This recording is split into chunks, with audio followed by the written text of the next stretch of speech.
तो आज की जो क्लास है पूरी तरह से बेस्ड है क्वेश्चन के ऊपर। हमने जो भी 2 दिन में पढ़ा है हम देखते हैं कि हमें कितना उसमें से समझ में आया है। टोटल 18 क्वेश्चन है जो यूट्यूब पे देख रहे हैं, चाहे तो वो भी 1 to 18 अपने पेपर पे मार्किंग कर सकते हैं और उसके बाद टेस्ट करिएगा कि आपने जो सीखा है उसमें से कितने क्वेश्चन आपसे बने। चलिए, तो पहला क्वेश्चन है, फर्स्ट क्वेश्चन। ये जो लाइव क्लासमेट है, मैं चाहूंगा आप लोग जवाब दें। जो रिकॉर्डेड में वो यूट्यूब पे वीडियो रोक के ट्राई करें इसको। सबसे पहले फर्स्ट क्वेश्चन समझते हैं। जो पहला क्वेश्चन क्या बोला, which of the following is the best description of the ecosystem. अब इकोसिस्टम में मैंने आपको क्या चीज समझाई थी कि लिविंग प्लस नॉन लिविंग, ठीक है, प्लस इन्वायरमेंट, इन सब का आपस में जो इंटरेक्शन होता है उसको हम इकोसिस्टम बोलते हैं।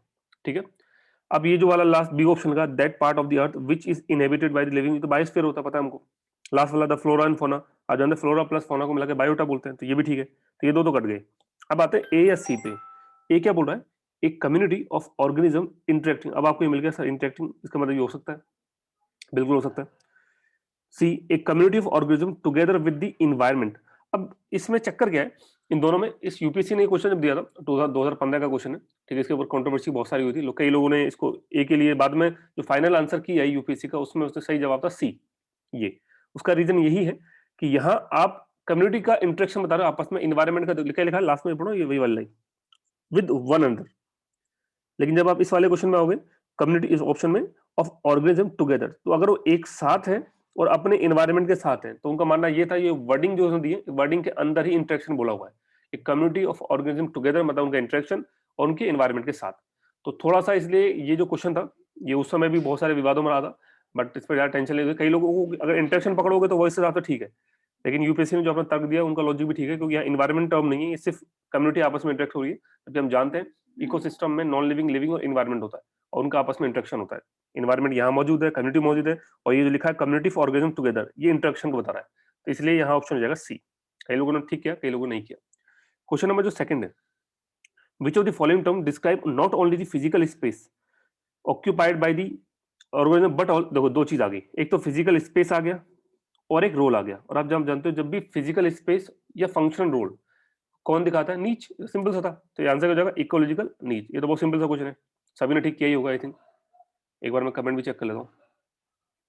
अब अगले क्वेश्चन चलते हैं, question number third. Question number third का जवाब दीजिए प्लीज। वीडियो को रोको और इसको पढ़ो अच्छे से, फिर इसका आंसर बताइए, आंसर क्या होगा। और टोटल क्वेश्चन भी काउंट करते रहो, कितने आपके सही हो रहे हैं, कितने गलत हो रहे हैं। लास्ट में पूछूंगा आपसे, टोटल 18 क्वेश्चन है, एक तरह से टेस्ट ही हो रहा है।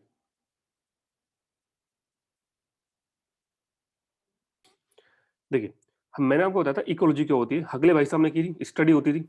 स्टडी, एक तो ये वर्ड पकड़ना, स्टडी ये तो होना चाहिए कम से कम। अब किस चीज की स्टडी, दो चीज बोली थी मैंने आपको, लिविंग, लिविंग की आपस में, या लिविंग की उसके एनवायरनमेंट से। याद करो, सबसे पहला पेज मैं आपको दिखा भी देता हूँ। ये देखो, ये सबसे पहला पेज आ गया हमारा, जहां मैंने स्टार्ट किया। देखो इकोलॉजी में मैंने क्या बोला था आपको, लिविंग की लिविंग के साथ और लिविंग की उसके एनवायरनमेंट के साथ, ये था हमारा इकोलॉजी। तो अगर इस कंसेप्ट को हम पकड़ते हैं तो इसके हिसाब से, इसके हिसाब से आ जाओ यहाँ पे जरा। डी ऑप्शन देखो, study of relationship of living organism with each other as well as with their environment. तो इसके हिसाब से ये डेफिनेशन एकदम परफेक्ट फिट होती है। तो यहाँ जो मेरा जवाब होगा, होगा option number D. Question number 4 पे आ जाइए, बायोस्फीयर। चलिए ट्राई करो, ठीक है। देखिए, बायोस्फीयर क्या होता था, मैंने कहा था ये वो पार्ट है जहां लाइफ सस्टेन करती है। एंड ये आपको मैं याद है, मैंने इस तरह के आपको मैंने ये बॉक्स बना के दिखाया था डायग्राम फॉर्मेट में। और ये जो बीच वाला पार्ट था कॉमन इलाका, इसको हमने बायोस्फीयर बोला था। ये ऊपर वाला एटमॉस्फेयर था, ये हाइड्रोस्फीयर था और ये लिथोस्फीयर था। तो ये था हमारा बायोस्फीयर, इन तीनों का कॉमन पोर्शन, यहाँ पे लाइफ सस्टेन कर सकती है। इस हिसाब से फर्स्ट तो ठीक है, मैं दूसरा बोला include hydrosphere and atmosphere, lithosphere कहाँ गया, इसका मतलब ये गलत है। इसका मतलब ऑप्शन ए ठीक हो गया, वन ओनली। ठीक है, क्वेश्चन नंबर 5, फटाफट जवाब 5 का।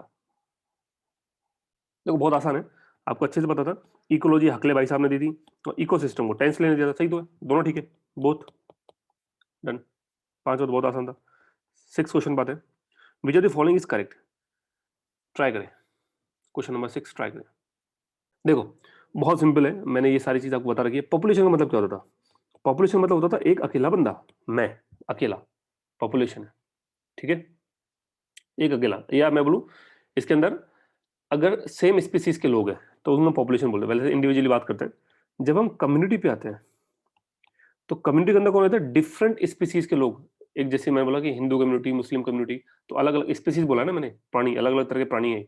तो वहां अगर मैं एनिमल वर्ल्ड के हिसाब से बात करूंगा तो हिरन, बाघ, ठीक है, मेंढक, खरगोश, बंदर, तो ये होता है कम्युनिटी। तो इस हिसाब से अगर पहला स्टेटमेंट है community comprises of member of one species, तो गलत है। कम्युनिटी के अंदर तो डिफरेंट स्पीसीज के लोग होते हैं, तो ये तो गलत हो गया। दूसरा, ecosystem is part of community, गलत बात है। अगर आपको ऑर्डर पता होगा तो बताओ, सबसे पहले आता है पॉपुलेशन, फिर आता है कम्युनिटी, फिर आता है इकोसिस्टम, फिर आता है बायोम, फिर आता है बायोस्फीयर। ठीक है, मिस्टेक नहीं करा मैं, दिखाया था स्टार्टिंग पेज में, देखो, इंडिविजुअल, पॉपुलेशन, कम्युनिटी। अच्छा, ये मैं बीच में पॉपुलेशन इंडिविजुअल बोल गया। इंडिविजुअल में अकेला, पॉपुलेशन मतलब वो एक जैसे लोगों की स्पीसीज रह रहे हैं, then community, then ecosystem, then biome, then biosphere. तो ये जो कम्युनिटी है ये इसका पार्ट है, इकोसिस्टम कम्युनिटी का पार्ट नहीं है। तो सेकंड स्टेटमेंट गड़बड़ ये करेगी, उसने उल्टा बोला हुआ है। ये देखो, कहाँ गए हम लोग, हाँ ये आ गए। Ecosystem is a part of community, ये गलत बोला, community is a part of ecosystem, तो ये भी गलत है। तीसरा, community consist only of living, हाँ ये ठीक है, कम्युनिटी में लिविंग लोग चीज को काउंट करते हैं, नॉन लिविंग को तो काउंट ही नहीं करते। एक ही जैसे स्पीसीज तो लिविंग ही होगी ना, तो ये ठीक है, तो ये दोनों गलत हो गया। ऑप्शन नंबर डी ठीक हो गया। Question number 6, question number 7 try करो। क्वेश्चन नंबर 7 थोड़ा सा मुश्किल है, अभी तक का सबसे मुश्किल क्वेश्चन है। बट इसमें याद रखना, ये जो लिखा हुआ है इसका मतलब क्या है? ये जो लिखा हुआ ये state of flux, state of flux का मतलब जो चेंज हो सकता है। बायोटिक है, बायोटिक में जिनमें चेंज, जैसे मान लो कोई लिविंग है तो लिविंग की हाइट बढ़ती है नहीं बढ़ती है, चेंज है ना। जैसे टेम्परेचर, नॉन लिविंग है, बायोटिक है, बायोटिक का आपको मतलब पता ही है। ठीक है, तो हम यहाँ पे ए बायोटिक कंपोनेंट बात कर रहे हैं और बायोटिक दोनों के बारे में बात कर रहे हैं। तो जो बायोटिक कंपोनेंट है, मान लो टेम्परेचर, तो वो चेंज नहीं होता, आपको पता है कि टेम्परेचर तो चेंज हो सकता है, तो स्टेट ऑफ फ्लक्स है। तो दोनों चीजें होती हैं। तो ये तो मैंने आपको वैसे करके बता दी, इसमें आप कंफ्यूज हो सकते थे, ये मैंने आपको ठीक कर दिया कि बायोटिक एबायोटिक दोनों ही कंपोनेंट हमारे स्टेट ऑफ फ्लक्स के एग्जांपल हो सकते हैं। एक चीज और मैं आपको दिखाया था यहाँ पे, देखो एक बार, देखो जाओ, ये है एबायोटिक कंपोनेंट और ये है बायोटिक। तो आपको पता है green plant state of flux होता है, एनवायरमेंट के साथ चेंज होते रहते हैं, different green plant, decomposer, parasite, symbol, ये सब जिनमें चेंज होता है। ठीक है, एनवायरमेंट में जो भी चेंज होगा वो चेंज यहाँ रिफ्लेक्ट होगा। सेम चीज यहाँ जाइए, यहाँ सबसे अच्छा एग्जाम्पल टेम्परेचर, रेडिएशन, एनर्जी है, वो सब चीजें हैं जो इन्वायरमेंट में चेंज होने के साथ इनमें भी चेंज होता है, चाहे वो टेम्परेचर है, चाहे वो रेडिएशन है, चाहे एनर्जी है। तो बायोटिक और एबायोटिक दोनों ही स्टेट ऑफ फ्लक्स होते हैं, दोनों के अंदर ही चेंज होता है। तो ये जो पॉइंट था, थोड़ा सा लैंग्वेज में कंफ्यूजन थी, लैंग्वेज अजीब गरीब दे रखी थी, इसलिए हो सकता है आपको थोड़ा समझ ना आए, तो मैंने ये चीज यहाँ करेक्ट कर दी। तो ये वाला तो गलत है, ओनली ए बायोटिक लिखा है, जबकि आप जानते हो बायोटिक और एबायोटिक दोनों होते हैं। अब बाकी दोनों देख के आंसर बताओ। पहला क्वेश्चन, पहला statement, it include both the abiotic, किसके बारे में बात हो रही है? इको एनवायरमेंट में। It include the both the abiotic factor, बाहर तो ठीक है, दोनों इंक्लूड होते हैं। नेक्स्ट, अभी आपने दिखा भी था component of environment. Next, it also comprises of the interaction of the interaction, environment में इंटरेक्शन नहीं आता, इंटरेक्शन तो इकोसिस्टम में आता है। ठीक है, इसका मतलब ये गलत हो गया, तो ये पहले से गलत था, केवल ये ठीक है, ये ऑप्शन हो गया। इंटरेक्शन जो होता है वो इन्वायरमेंट में नहीं होता दोस्त, इन्वायरमेंट का मतलब सराउंडिंग, इंटरेक्शन होते इकोसिस्टम हो जाता है। ठीक है, तो ये वाला गलत है, ये गलत, और आपका ये ठीक हो गया। आइए 8 बताइए, 8 का जवाब दिए। तो क्वेश्चन नंबर 8 पे आते हैं। क्वेश्चन नंबर 8 है, which of the following statement, अब ये स्टेटमेंट में आप बताओ कौन से सही है। Biome is a larger community of A plant and animal on our plant, तो ये बायोम्स के बारे में आ गया। अब बायोम्स क्या था याद करो, बायोम्स क्या था, बायोस्फीयर से पहला आता था, और बायोम्स के अंदर सिर्फ कम्युनिटी प्लस कम्युनिटी के बारे में बात करते थे, एक तो ये चीज है। दूसरा, biomes are characterised by the dominant vegetation, हाँ ये बात तो ठीक है, जो भी वहाँ मेन वेजिटेशन होता है उसके हिसाब से नाम, tundra biome, grassland biome, savanna biome, ऐसे। तो ये ठीक है, ये पॉइंट तो ठीक है। पहले के बारे में आप मुझे बताइए, फर्स्ट स्टेटमेंट ठीक है नहीं, सिर्फ पहला, पहला बताइए कमेंट में, ठीक है नहीं। तीसरे में आता हूँ, biome consist of living organism, हाँ ये भी ठीक है। तो दो तीन तो ठीक है, आप मुझे बताइए फर्स्ट ठीक है नहीं। भाई बायोम का मतलब तो कम्युनिटी प्लस कम्युनिटी था, तो लिविंग तो है, उसमें कोई दिक्कत ही नहीं। फर्स्ट है, biome are larger community of plants and animal on our plant, बिल्कुल ठीक है। क्योंकि बायोम्स में अंदर देखो ध्यान से, इसने क्या बोला, larger community of plant and animal, मतलब इसने सिर्फ लिविंग चीज को काउंट किया है। ये बात बिल्कुल ठीक है, इसके लिए मैं आपको चाहूंगा एक बार आपको बायोम दोबारा दिखाऊं, ये थोड़ी बहुत भी अगर आपके दिमाग में कंफ्यूजन होगी वो अभी खत्म हो जाएगी। एक बार बायोम देख लो, हाँ ये रह गया। बायोम क्या होता है, consist of only living organism, अब लिविंग ऑर्गेनिज्म मतलब इसके अंदर प्लांट भी हो सकते हैं, एनिमल भी हो सकते हैं और हम भी हो सकते हैं, ठीक है। तो लिविंग ऑर्गेनिज्म है, ठीक है। डोमिनेट वेजिटेशन से जो होता है उसी के नाम से इसको जाना जाता है, एक ही चीज। और दूसरा जो यहाँ पे फर्स्ट पेज पे ये देखो, तो जो कम्युनिटी है वो कम्युनिटी जब अपने इन्वायरमेंट से इंटरेक्शन करेगी तो उसको बोलेंगे इकोसिस्टम। और वो इकोसिस्टम ऐसे कई सारे छोटे छोटे इकोसिस्टम बायोम में हो सकते हैं। जैसे एक पॉन्ड है तो पॉन्ड अपने आप में एक इकोसिस्टम है, एक फॉरेस्ट है, एक फॉरेस्ट अपने आप में एक इकोसिस्टम है, एक रिवर अपने आप में एक इकोसिस्टम है, एक लेक अपने आप में इकोसिस्टम है। और ये सब चीजें इस बायोम में हो सकती है। अब बायोम मान लो टुंड्रा बायोम में, कोई भी बायोम ले लो, चलो ट्रॉपिकल बायोम में कोई बायोम उठा के देख लो, तो उसके अंदर ये सारी चीजें मौजूद हो सकती है। तो बायोम के अंदर एक लार्जर कम्युनिटी रहती है, ये बात तो बिल्कुल ठीक है। तो ये थोड़ा सा मतलब ज्यादा भारी क्वेश्चन नहीं है, हाँ, बट घुमा फिरा के पूछते हैं तो कई बार हम लोग घबरा जाते हैं। तो इसमें ये जो था ये वाला भी ठीक है, इसका मतलब यहाँ डी ऑप्शन बिल्कुल ठीक होगा। Question number 8। क्वेश्चन नंबर 9 आ जाइए, आंसर बताइएगा आपके सामने। Question number 9, species is a group of interbreeding individual capable of producing A fertile offspring, बिल्कुल ठीक है, ये तो बता ही दिया था मैंने। सिबलिंग स्पीसीज नहीं कर पाते, एक जैसे दिखते जरूर हैं बट वो फर्टाइल ऑफस्प्रिंग पैदा नहीं कर पाते, मैंने मच्छर का एग्जांपल लेकर बताया था आपको। दूसरा इको टाइप और population with in the same species, सही बात है, एक जैसे लोग, ये भी ठीक है। स्पीसीज ये गलत है, ये क्यों गलत है ये मैं आपको बात बताऊंगा इवोल्यूशन के अंदर, तो ये अभी हटा देते हैं, ये गलत है, इसको बाद देखते हैं। तो यहाँ पर सिर्फ हो गया ए, 9 का ए ठीक है, जिसने भी ए किया होगा उसका सही है। 10 पे जाओ, 10वें क्वेश्चन में बताइए, ठीक है। देखो, तो यहाँ पे population is a group of interbreeding individual living in particular space at particular time, बिल्कुल ठीक है। तीसरा, there are various population different species in community, ये भी ठीक है, कम्युनिटी के अंदर बहुत सारी पॉपुलेशन थी, ठीक है। अब ये लिखा second stage individual belonging to the sibling species, और सिबलिंग स्पीसीज कैसे पैदा कर सकते हैं फर्टाइल, ये हमको बताया था कि दो मच्छर एक जैसे दिखाई आपको, हमने बताया था कि एक जैसे वो सिबलिंग स्पीसीज मतलब दिखते जरूर एक जैसे हैं बट फर्टाइल ऑप्शन पैदा नहीं करते, तो इसका मतलब ये वाला हो गया गलत। तो अगर ये गलत है तो केवल दो ही ठीक है, option number A, option number A नहीं, option number C, 1 and 3 only, second गलत है। क्वेश्चन नंबर 11 पे आ जाओ, 30 सेकंड है, आंसर दीजिए। मैं बताता हूँ क्या करना है इसमें।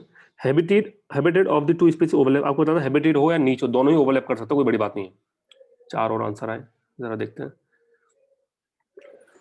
हर्षित अपने कमेंट को एवरीवन की जगह डायरेक्ट कर लो, ठीक है। अनुष्का गलत है, गरिमा गलत है, आपका भी, प्रशांत गलत है। देखो, तो मैंने क्या बताया था कि हैबिटेट ओवरलैप कर सकता है, नीच भी ओवरलैप कर सकता है, वो तो ठीक है। लेकिन ये क्या बोला, नीच is the unique physical space, गलत बात है। नीच के अंदर फिजिकल स्पेस के साथ साथ में फंक्शनल रोल भी होता है। नीच का मतलब क्या था, प्रोफेशन, तो प्रोफेशन कहाँ है इसका, इसका मतलब ये तो सिर्फ स्पेस बता रहा है, तो ये स्टेटमेंट गलत है।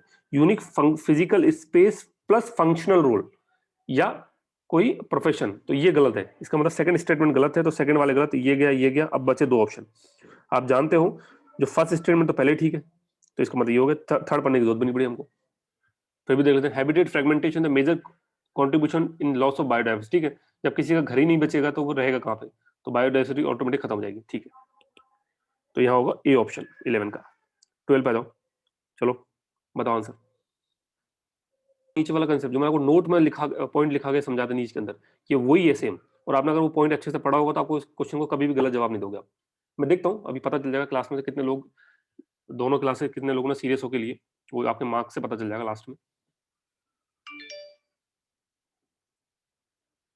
ठीक है। देखते हैं, तो मैंने आपको नीच के बारे में क्या बताया था कि नीच हो या हैबिटेट हो, दोनों ही ओवरलैप कर सकते हैं। नीच का मतलब होता था प्रोफेशन, हैबिटेट का मतलब होता था एड्रेस, दोनों ही ओवरलैप कर सकते हैं। लेकिन अगर नीच ओवरलैप करेगा तो उससे क्या हो जाएगा, उससे पंगा होगा।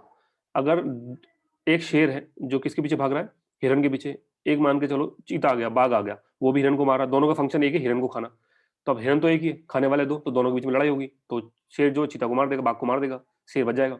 तो या तो ये होगा कि एक खत्म हो जाए, या फिर ये होगा कि मान चलो 50 बाघ है, ठीक है, और 50 ही शेर है और 5,000 हिरन है, तो वो लोग फिर अपना डिवाइडेशन कर लेंगे कि ये तुम इतना तुम्हारा, इतना हमारा इलाका, या फिर कहेंगे शेर बोल देगा कि चलो मैं हिरन को खा लेता हूँ तो बकरी को खा ले। तो यही चीज मैंने आपको समझाई थी एग्जाम्पल पे, वही चीज लिखी हुई है कि niche of individual of two species can overlap, बिल्कुल ठीक है।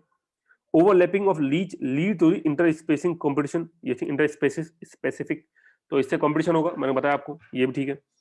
सुपीरियर स्पीसीज मतलब वही शेर मार देगा बाघ को, ये भी ठीक है। या रिसोर्स पार्टनरशिप हो जाएगी, शेर बोलेगा मैं खाऊंगा हिरन को, बाघ बोलेगा मैं खाऊंगा बकरी को, तो ये चारों स्टेटमेंट बिल्कुल ठीक है। Option number D.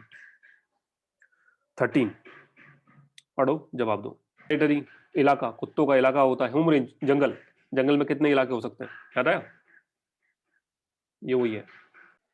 Home range of animal is bigger than, सही बात है, होम रेंज का मतलब जंगल, मैं बताता हूँ उसके अंदर बहुत सारे इलाके हो सकते हैं, कुत्तों के इलाके, शेर के इलाके, हिरन के इलाके, बंदर के इलाके, ठीक है, इस तरह से, तो ये तो बिल्कुल ठीक है। Home range is actively, no no, home range को कोई डिफेंड नहीं करता, पूरे जंगल को थोड़ी बैठ के डिफेंड करेंगे, सारा एनिमल क्या होगा, जंगल को डिफेंड करता है, इंसान को नहीं घुसने देंगे, नहीं, इलाके डिफेंड किया जाता है, टेरिटरी डिफेंड की जाती है, इसका मतलब ये गलत है। तो फर्स्ट ठीक है, वन ओनली। लास्ट दो क्वेश्चन हो रहे हैं 14। तो लास्ट क्वेश्चन में एक चीज बताता हूँ यहाँ पे, हाँ एक चीज थोड़ी गड़बड़ है, ये grassland eco not ecotone region, ये थोड़ा सा मैंने गलत स्टैंड बोल दिया, ग्रासलैंड इकोटोन होता है ये फॉरेस्ट और डिजर्ट के बीच वाला ट्रांजिशन जोन होता है, ठीक है, तो जो बीच वाला ट्रांजिशन जोन है वो ग्रासलैंड होता है, तो ये वाला स्टेटमेंट जो है मेरा ये गलत है, तो इसका मतलब यहाँ पे थर्ड ओनली होगा, बी ठीक हो जाएगा, सॉरी ये वाला, ठीक है, ये थोड़ा सा मैंने बताने में गलती कर दी, बी ठीक हो जाएगा। तो एक ये चीज आप चेक कर लेना, और भी होते हैं, जैसे मैं आपको दिखाता हूँ इसमें जो इकोटोन के अंदर कौन कौन सा आ सकते हैं, एस्चुरीज हो गया, या मैंने आपको बता ही रखा, मैंग्रोव्स वगैरह है वो है, और ग्रासलैंड, तो एस्चुरीज मैंग्रोव्स तो क्या होता है वो देख लिया हमने पहले, और बाकी एक्वाटिक इकोसिस्टम में देख लेंगे। ग्रासलैंड इतना ध्यान रखो, ग्रासलैंड डेजर्ट और फॉरेस्ट के बीच का ट्रांजिशन जोन होता है, तो इसको भी इकोटोन में इंक्लूड किया था, तो यहाँ पे डी नहीं बी ठीक होगा। अब आ जाओ इस पे 15 पे, इसको अब देख लो, लास्ट क्वेश्चन है, इसके बाद जो 3 क्वेश्चन होंगे उनको मैं ठीक कर दूंगा। हाँ वो थोड़ा सा, चलिए, एस्चुरीज इकोटोन है और मैंग्रोव तो वहां एज इफेक्ट हो सकता है। The total number of species are more in the ecotone region, ठीक है, the population density all the species increase in the ecotone.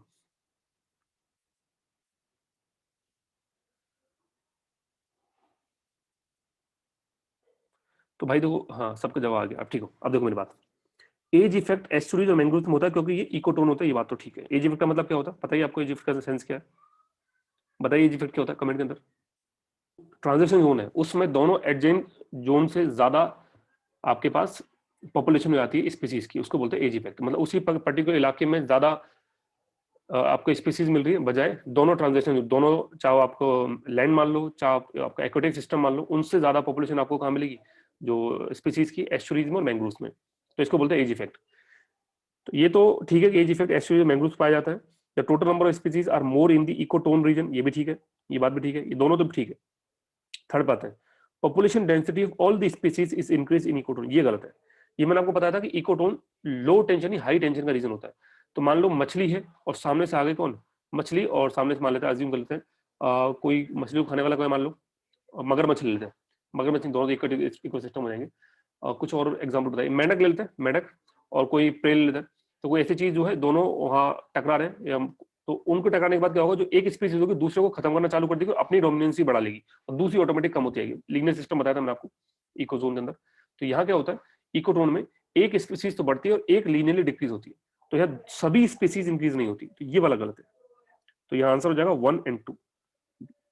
तो इस तरह से टोटल हमारे 15 क्वेश्चन हो गए, बाकी जो 3 क्वेश्चन है वो ईएससी प्रीलिम्स में आए हुए हैं, मैं आपको तीनों क्वेश्चन को भी दिखा देता हूँ, ये मैंने सबको सोल्यूशन किए हुए हैं, अब देख लेना पे, जैसे क्वेश्चन ये था, चलिए इसका जवाब दीजिए, ये 16 क्वेश्चन मान लो, इसको 16 करके इसका जवाब दो, इसको 16 करके इसका जवाब दीजिए। आपको बताना इनमें से कौन सा टेरेस्ट्रियल इकोसिस्टम है, मतलब पानी का नहीं है, जो लैंड वाला इलाका वो कौन सा है, लाइमनेटिक, एस्चुरीज, रीफ, प्रेरीज, इनमें से कौन सा टेरेस्ट्रियल, ये 2019 में आया हुआ है ईएससी के अंदर। तो बड़ा सिंपल है, आपको पता है, ये एक वर्ड मैंने यूज किया था, आपको बाकी बारे में इंफॉर्मेशन है या नहीं मुझे नहीं पता, बट मैंने प्रेरीज आपके सामने यूज किया था, ग्रासलैंड प्रेरीज। कहाँ बताया था मैंने आपको, north America, Ukraine, Canada side में। तो ग्रासलैंड प्रेरीज तो ये तो लैंड टेरेस्ट्रियल इकोसिस्टम का पार्ट है, ये मैं आपको ऑलरेडी बता चुका हूँ। इसका मतलब आपको अगर बाकी 3 नहीं भी पता होते तो भी अगर आपने थोड़ा बहुत भी सुना होता प्रेरीज के बारे में तो आप इसको कर पाते, मतलब क्लास लेने के बाद, ठीक है। तो यहाँ ऑप्शन हो जाएगा सी, डन। क्वेश्चन नंबर 17 पे आते हैं, एक सेकंड, 17 पे एक सेकंड, हाँ क्वेश्चन नंबर 17 ये था, वो बाकी जो है उन पर भी बात करूंगा, फिलहाल मैं क्वेश्चन नंबर 17 पर बता दूं, ये क्वेश्चन नंबर 17 है, आंसर बताओ। तो आपको मैंने बताया था टेम्परेट डेसिडियस फॉरेस्ट के बारे में और ट्रॉपिकल रेन फॉरेस्ट के बारे में। ट्रॉपिकल रेन फॉरेस्ट में क्या था कि ये लोग अब कभी भी अपने पत्ते नहीं झड़ाते पूरे साथ एक साथ, बट जो टेम्परेट डेसिडियस फॉरेस्ट होते थे वो क्या करते थे, एक टाइम पे पूरे पत्ते झड़ा देते, और मैं बताता पेड़ ऐसे लगता था बिल्कुल नंगा हो गया पेड़ बिल्कुल। तो ये जो होता है डेसिडियस फॉरेस्ट, ये मैं बता चुका हूँ, उसके बाद ये क्वेश्चन आपसे पूछ रहा हूँ। तो टेम्परेट डेसिडियस फॉरेस्ट एक साथ अपने सारे पत्ते झड़ा देते हैं, पतझड़ इसको बोलते हैं, पूरा पेड़ साफ हो जाता है। So they shed their leaves annually, B option. तो ये जो करेक्ट ऑप्शन है वो बी हो जाएगा, ठीक है। चलिए लास्ट क्वेश्चन है, ये है beside species diversity and ecosystem diversity which of the following include. उसके लिए मैं आपको पहले कंसेप्ट बताता हूँ। देखिए जो टोटल डाइवर्सिटी है, तो डाइवर्सिटी को 3 पार्ट में डिवाइड किया गया। एक तो है विद इन स्पीसीज, जो स्पीसीज के अंदर अंदर होती है, एक है जो बिटवीन स्पीसीज होता है, और एक होता है बिटवीन इकोसिस्टम। ये 3 तरह की डाइवर्सिटी डिफाइंड है हमारे एनवायरमेंट के अंदर। क्योंकि क्वेश्चन ईएसी में आ चुका है इसलिए मैंने इंक्लूड कर दिया, अदरवाइज हम बाद में पढ़ते हैं। तो बायोडाइवर्सिटी 3 टाइप की, with in species, between species, between ecosystem. तो जो विद इन स्पीसीज होता है उसको बोलते हैं जेनेटिक, जो बिटवीन स्पीसीज होता है उसको बोलते हैं स्पीसीज, और जो बिटवीन इकोसिस्टम होता है उसको बोलते हैं इकोसिस्टम डाइवर्सिटी। तो ये बहुत सिंपल सा बायोडाइवर्सिटी उठाकर सीधा सा क्वेश्चन पूछ दिया। बायोडाइवर्सिटी टॉपिक का है, हम आगे पढ़ेंगे जरूर, बट मैंने इसको यहाँ इंक्लूड कर दिया। तो इस हिसाब से ये इस क्वेश्चन की अगर बात करें तो बोला है कि स्पीसीज डाइवर्सिटी और इकोसिस्टम डाइवर्सिटी के अलावा तीसरी कौन सी होती है। तो जेनेटिक, कल्चरल, लिंगुअल, क्लाइमेटिकल। तो आप जानते हो कल्चरल, लिंगुअल को इनका कोई एनवायरमेंट से कोई लेना देना है ही नहीं। क्लाइमेटिकल है और जेनेटिक, यहाँ आप कंफ्यूजन हो सकते थे, बट अगर आपने पढ़ा होता तो आप इसको जेनेटिक आसानी से टिक कर देगा। अगर बायोलॉजी टॉपिक की ऊपर ऊपर से हेडिंग भी पड़ी होती तो इसका आंसर जो है ऑप्शन नंबर ए, ठीक है। तो ये आप सभी के लिए मतलब जैसे हो गया। अच्छा ये मैं आपको बता देता हूँ थोड़ा सा यहाँ पे, ये जो बाकी चीज क्या है, देखो एस्चुरीज तो क्या है, ये तो मैं आपको 2 मिनट पहले बता ही दिया था आपको। एस्चुरीज होता है जो टेरेस्ट्रियल और एक्वेटिक इकोसिस्टम के बीच का जो ट्रांजेक्शन जोन होता है। रीफ क्या होता है, ये कोरल रीफ वगैरह ना, ये कोरल रीफ भी आपको कहाँ मिलते हैं, ओशियंस के अंदर, या एक्वेटिक इकोसिस्टम के अंदर ही मिलता है कोरल रीफ। ये दोनों में अलग से पढ़ेंगे। इसको देख लेते हैं लाइमेटिक क्या होता है, तो ये आपने कभी पहले शायद सुना नहीं होगा। तो देखो लाइमेटिक क्या होता है उसके लिए मैं आपको दिखाता हूँ। ये लैंड है, ठीक है, और ये समुद्र आ रहे हैं, तो ये जो बीच में जोन है ये है इसका ट्रांजिशन जोन, या बोलते हैं इकोटोन। अब इसमें जो स्टार्टिंग वाला ये जो इलाका है इतना सा, जहां बहुत शैलो वाटर है, उसको बोलते हैं लिट्रोल जोन। उसके आगे वाला जो इलाका है उसको हम बोलते हैं लाइमेटिक, बट उसको भी डिवाइडेड है। चलो ये तो लिट्रोल है, और आगे वाला जो इलाका है वो लाइमेटिक है, उसको कैसे डिवाइडेड है। एक वो इलाका जहां तक सूर्य की रोशनी 1%, मतलब जितनी यहाँ पड़ रही थी, मान चलो 100 किरण पड़ रही थी, 100 रेज आ रही, 100 रेज पड़ रही थी, और यहाँ सिर्फ एक ही रेज पहुंच रही है, तो वहां तक की एक लाइन खींच देते हैं और उसको बोलते हैं फोटिक जोन।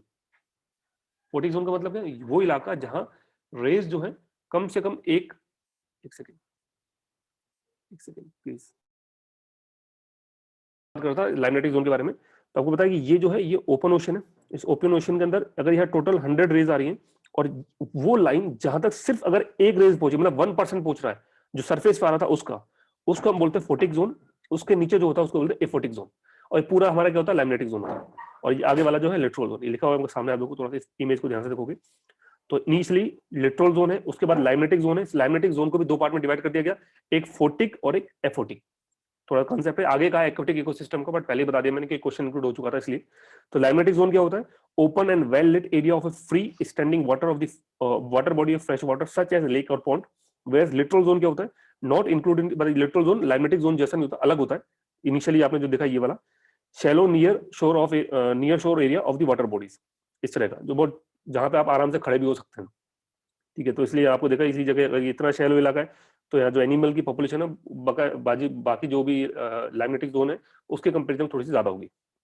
अच्छा ये जो दोनों होता है, ये लिटरल जोन और ये लाइमेटिक जोन, इन दोनों को ऐड करके हम बोलते हैं फोटिक जोन पूरा इलाका। क्योंकि यहाँ तक जो सूर्य की जो किरण है, जो सन की रेज है, वो 1% से तो ज्यादा आ ही रही है। और मैंने आपको डिफरेंशिएट भी कर दिया कि अगर ये टोटल यहाँ 100% सन रेज आ रही है, सनलाइट आ रही है, तो वहां तक जहां तक ये 1% पहुंच रही है उसको बोलते हैं फोटिक।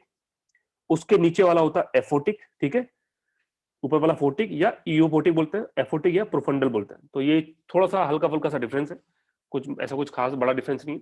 ये आगे हम एक्वेटिक इकोसिस्टम पढ़ लेंगे, बट ये क्योंकि इंक्लूड कर दिया था ईएससी 2019 के क्वेश्चन में, तो ये चीज लिए मैंने लाइमेटिक को भी एक्सप्लेन कर दिया। तो टोटल 18 क्वेश्चन हमने किए थे, 18 क्वेश्चन खत्म हो गए। और कल की क्लास में हम एक्वेटिक इकोसिस्टम को आगे जो भी है, पहले तो food chain food web deal करेंगे, उसके बाद एक्वेटिक इकोसिस्टम में आएंगे, वहां ये सब चीजें और डिटेल में पढ़ेंगे। आप मुझे अपना स्कोर बताइए, 18 क्वेश्चन का क्या स्कोर रहा आप लोगों का। और इसके आगे की जो वीडियो है वो यूट्यूब पे नहीं आएंगी, तो अगर आप किसी को देखने में इंटरेस्टेड है ये वीडियो इन्वायरमेंट की, तो आप वीडियो के डिस्क्रिप्शन पे नंबर दिया हुआ है टेलीग्राम पे, वहाँ मैसेज कर सकते हैं, मैं आपको ग्रुप में ऐड कर दूंगा, सारी जो प्राइवेट वीडियो आपके साथ शेयर कर दूंगा। अभी कुछ टाइम तक नहीं, कुछ टाइम के बाद आएंगी।